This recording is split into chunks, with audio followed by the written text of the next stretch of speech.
और म। जल्दी से हमने इसको लिख लिया, आप लोगों को याद है, ये याद रहना चाहिए। अब मुझे जल्दी से आप लोगों को बताना है कि आपको ये याद है ना कि ये जो वर्ग है हमारा, ये कौन सा वर्ग कहलाता है? क वर्ग कहलाता है, राइट। हम इसकी बात करें तो आपको पता है ना ये क्या कहलाता है? च वर्ग कहलाता है।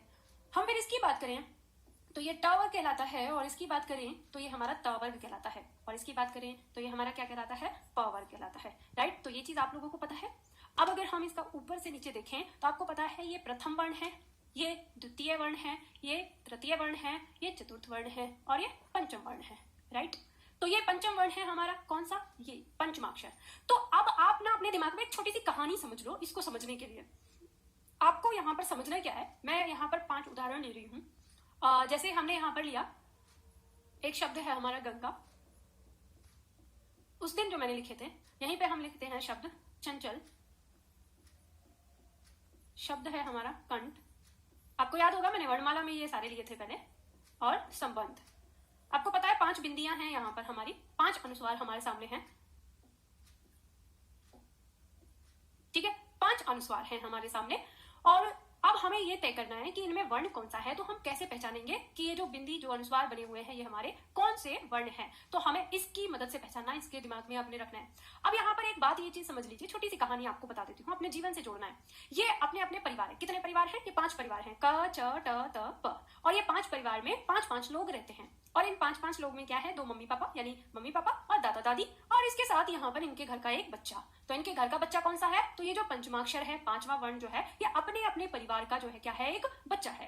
तो जब वो एक कोई बच्चा होता है तो बच्चे जैसा व्यवहार करेगा, और आप लोगों को पता है ना कि बच्चों का व्यवहार कैसा होता है। तो चलिए कुछ उनके व्यवहार के उदाहरण समझने की कोशिश करते हैं। तो बच्चों का जो व्यवहार होता है वो कैसा होता है कि जैसे मान लो, अगर सपोज करो ये एक पेन है, और मैंने किसी बच्चे को ये कहा, या आप लोग अपने बचपन में लौट जाइए जब आप छोटे थे, कितने बड़े, 3 साल 4 साल 5 साल के। तो आपकी मम्मी ने आपको ये पेन दिया और आपको कहा कि अपने पापा को दे आओ, और ध्यान रखे कि ये किसी और को नहीं देना है, यह पापा को ही देना है। तो आप वो पेन लेके जा रहे हैं, रास्ते में दूरी है, आपके पापा खेत पे हैं और आप रास्ते में जा रहे हैं। तो रास्ते में जब आप जा रहे हैं तो आपको पड़ोस का एक व्यक्ति मिल गया, उसने पूछा आप कहाँ जा रहे हो? तो आपने बताया कि मैं पापा को पेन देने जा रहा हूँ। तो आपके पड़ोसी ने आपसे कहा कि ये पेन मुझे दे दो, तो आप क्या उसे वो पेन देंगे?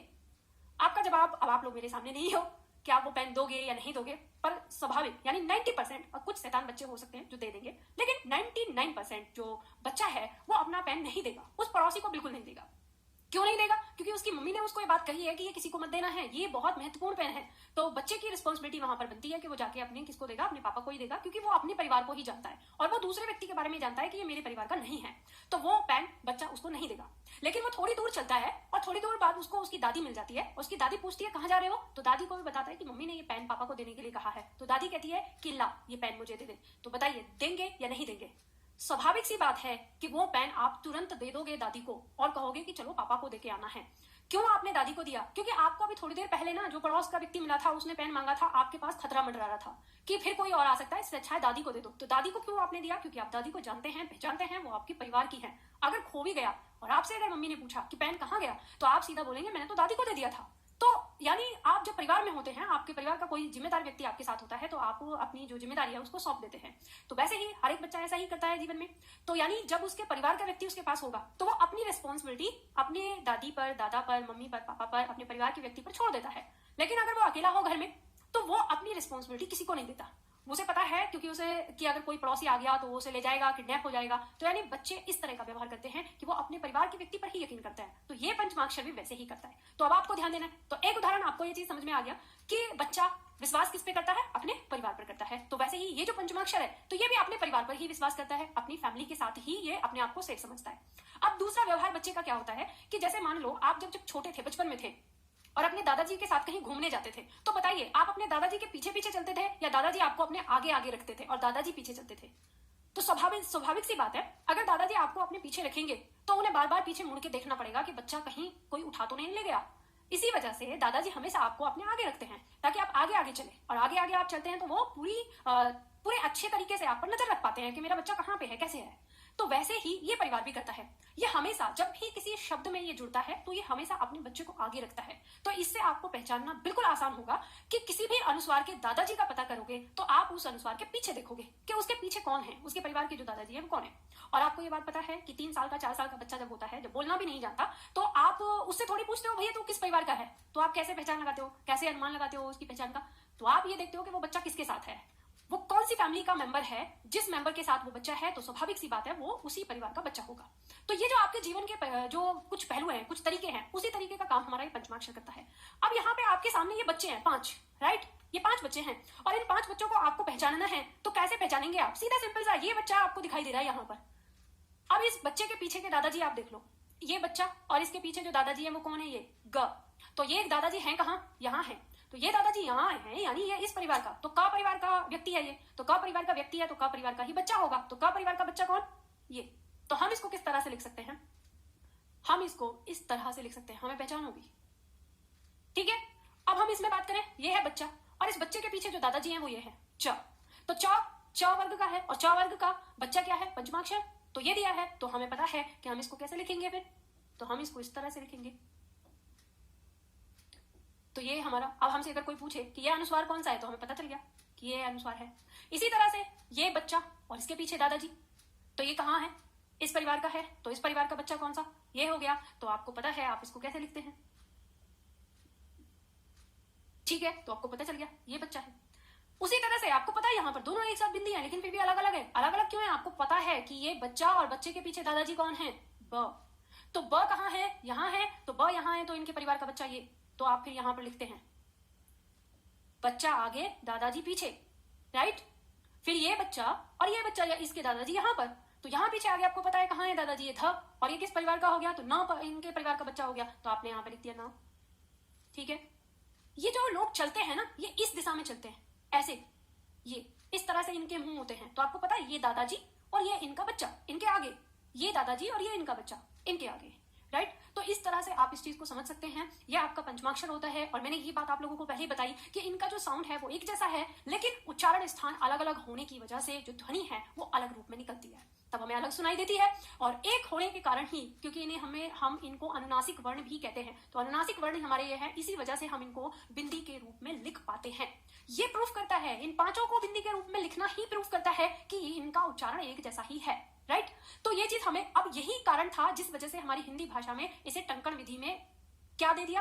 अनुस्वार का रूप दे दिया। इसी को कहते हैं टंकण विधि। आपके एग्जाम में अगर क्वेश्चन यहां से पूछा जाता है, एमपीएसआई में स्पष्ट रूप से पूछा गया था, सॉरी एमपीपीसीएस में ये पूछा गया था कि हिंदी में टंकण विधि क्या है और इसमें किस वर्ण में बदलाव आता है, इस तरह का प्रश्न पूछा गया था जिसमें 30 शब्द का लिखने के लिए होता है। तो सीधी सिंपल सी बात है, आपकी यही टंकण विधि होती है जब हम किसी पंचमाक्षर को अनुस्वार के रूप में लिखते हैं। और अब आपके दिमाग में कई सारे वो आए होंगे, मतलब कई सारे क्वेश्चन आए होंगे। कौन कौन से क्वेश्चन? अब मैं बताती हूँ, आपके दिमाग में आया होगा। तो मैम ये बताइए हमें, तो फिर हम जैसे कोई भी पंचमाक्षर है, सपोज करो जैसे हमने आधा न और आधा न इस तरह से लिखा, तो क्या हम इन पंचमाक्षर में ऐसे कर सकते हैं कि एक को बिंदी में बना दें और एक को इस तरह से लिख दें? तो ऐसे कर सकते हैं? तो ध्यान रखिएगा, नहीं, बिल्कुल नहीं कर सकते। क्यों नहीं कर सकते? या कभी आपका ऐसे आता है कि जैसे आपका ये आ गया पंचमाक्षर, ये आ गया आधा है और इसके पीछे ये दिया हुआ है, अगर आपका पूरा भी आया है तो भी क्या आप इसे बिंदी में लिख सकते हो? बिल्कुल नहीं लिख सकते। क्यों नहीं लिख सकते? तो एक बात याद रखना, एक बच्चे की देखभाल एक दूसरा बच्चा नहीं कर सकता। इस बात से दिमाग में रखना कि कभी भी जैसे आप लिखते हो, शब्द आता है आपके सामने सम्मान, क्या लिखा होता है? सम्मान। सवाल उठता है, आप ये कहेंगे कि मैम सम्मान यहाँ पे लिखा है, आपने कहा परिवार का व्यक्ति होना चाहिए, तो क्या हम इसको ऐसे लिख सकते हैं? तो ध्यान रखिएगा, वही चीज, इसी चीज को मैंने बताया अभी, मेरे दिमाग में ना वो नहीं आया था शब्द तक, तो मैंने यही वाली बात कही कि जैसे आधा माँ और फिर माँ दिया है, परिवार का व्यक्ति तो है, तो हम इसको ऐसे नहीं लिख सकते, गलत हो जाएगा। तो आपको ध्यान रखना है, जो हमारा पंचमाक्षर है उसको सदैव, चाहे अगर वो दोनों एक साथ ऐसे आए ना तो हमें ऐसे ही लिखना होगा। अगर ऐसे आया ना, ये एक पूरा और एक आधा, तो ऐसे ही लिखना होगा। अगर ऐसे आया तो ऐसे लिखना होगा, अगर ऐसे आया तो ऐसे लिखना होगा, ऐसे आया तो ऐसे लिखना होगा, राइट? इस तरह से होगा। तो पहला डाउट खत्म। अब दूसरा आपके दिमाग में तुरंत आया होगा, तो मैम अगर कभी कोई ऐसा शब्द हो जो पंचमाक्षर बना है और उसके पीछे उसके परिवार का व्यक्ति ना हो, तो क्या हम अनुस्वार में लिख सकते हैं? तो बिल्कुल नहीं लिख सकते। कैसे? उदाहरण यहाँ पे, या आप समझ लीजिए, इसमें ज्यादा कुछ नहीं है, उतारना चाहें तो उतार सकते हैं। क्या मैंने कहा ये समझिए, जैसे शब्द है हिरण्य, राइट? शब्द क्या है? हिरण्य। तो आपको पता है इसमें ये पंचमाक्षर दिख रहा है, यहाँ ये पंचमाक्षर दिख रहा है, तो आप कहेंगे कि क्या हम इसको ऐसे लिख सकते हैं? ऐसे? तो ध्यान रखिएगा, बिल्कुल नहीं लिख सकते। क्यों नहीं लिख सकते? तो मैंने आपको एक बात बताई कि अगर बच्चे से कोई पड़ोसी आके पेन मांगेगा ना तो बच्चा नहीं देगा। क्यों नहीं देगा? क्योंकि उसको डर है खो जाने का, कि अगर मैंने इसको पेन दे दिया ना तो ये लेके चंपत हो जाएगा, फिर मैं किसको बताऊंगा, मम्मी को क्या जवाब दूंगा। तो ऐसे ही अगर आपने इसको, इस पंचमाक्षर को अगर ऐसे बिंदी बना दिया ना तो इसका किडनैप हो जाएगा। क्यों किडनैप हो जाएगा? क्योंकि आपने, सपोज करो आपने इसको यहां पर ऐसे बिंदी बना दिया और मैंने इसको यहां से हटा दिया, राइट? अभी थोड़ी देर के लिए समझ लेते हैं। मैंने इसको ऐसे हटा दिया यहां पर, और अब मैंने आपसे पूछा कि बताइए ये अनुस्वार कौन सा वर्ण है, तो आप इस अनुस्वार को कैसे खोजेंगे? अभी अभी मैंने बताया, बच्चा जिसकी गोद में होगा या बच्चा जिस बच्चे के पीछे दादाजी आप देखेंगे, तो आप यहाँ जाएंगे और यहाँ जाके आप दादाजी को खोजेंगे। दादाजी कौन? य। अब यह परिवार का तो कोई बच्चा ही नहीं होता, पंचमाक्षर ही नहीं है, पंचमाक्षर नहीं है, तो फिर क्या होगा? तो उस चीज के लिए भी समझ लो, इसको यहीं पे रोको। अगर आपके सामने य, र, ल, व और हमारे तीनों श और ह अगर ये आए हों और इनके यानी इनसे पहले कोई अनुस्वार हो तो वो अनुस्वार क्या होता है? तो ध्यान रखिएगा, वो तो हमारे पंचमाक्षर थे। तो पंचमाक्षर अपने अपने परिवार के दादाजी और उनके साथ उनका बच्चा था। ये जो आठों जो है ना, ये आठों जो दादाजी है, इनके परिवार का कोई बच्चा नहीं है। तो जब इनके परिवार का कोई बच्चा नहीं है तो इन्होंने अनुस्वार को गोद ले रखा है। किसको गोद लिया है? अनुस्वार को, इसको।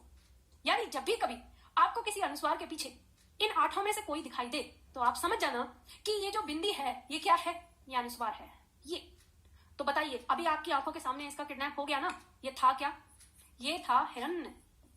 ये पंचमाक्षर था ट वर्ग का, लेकिन हमने जैसे यहाँ पे बदल दिया तो किडनैप हुआ कि नहीं? आप इसको बताएंगे कि ये तो ये है, तो हो गया ना किडनैप बच्चे का। तो इसीलिए ये बच्चा किसी भी कीमत पर अपना रूप परिवर्तित नहीं करेगा, तो ऐसे हम नहीं लिख सकते।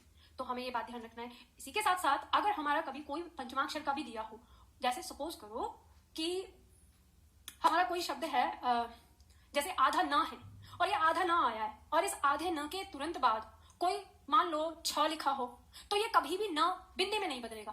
क्यों? क्योंकि इस न के परिवार का व्यक्ति नहीं है ये, राइट? तो ये 2 4 5 आपके ऐसे कुछ डाउट थे जो इस चंद्र बिंदु को लेकर आपके डाउट रहे होंगे कि भाई ये किस तरह से काम करेगा। तो ये चीज आपने समझ ली। अब इसके साथ ही अब हमारा आएगा वर्ण विच्छेद। तो जब वर्ण विच्छेद हम करने जाएंगे, यहाँ पे साथ के साथ समझ लो, क्योंकि अभी आपका जो लास्ट पॉइंट है हमारे इस पॉइंट का वो वर्ण विच्छेद है। मैंने अगर आपको ये लिख कर दिया है ना, आपको ये लिख कर दिया कि संबंध और संयम, इसका वर्ण विच्छेद करो, इसमें बहुत ज्यादा आप लोग गलतियां करने वाले हो, बहुत गलतियां। लेकिन अब